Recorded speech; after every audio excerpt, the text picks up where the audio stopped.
जुडो शहर में लगंदड़ मालपीड़ी जो कार वहिंवार टाउन कमेटी जुडो जो अमलो हलाए रहियो आहे, जंहिंजी ख़ासि ज़िम्मेवारी टैक्सेशन डिपार्टमेंट जे ऑफिसरनि हवाले थियल आहे।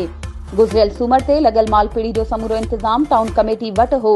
मालपीड़ी जे हवाले सां शहर में कुझु ग़लति अफ़वाहूं पखेड़ियूं वयूं आहिनि त मालपीड़ी कंहिं शख़्स जे हवाले कई वई आहे। इन ॻाल्हि में का बि सदाकत नाहे। अहिड़नि ख़्यालनि जो इज़हार एडमिनिस्ट्रेटर टाउन कमेटी जुडो मुनीर अहमद मंगी सहाफ़ियुनि सां ॻाल्हाईंदे कयो।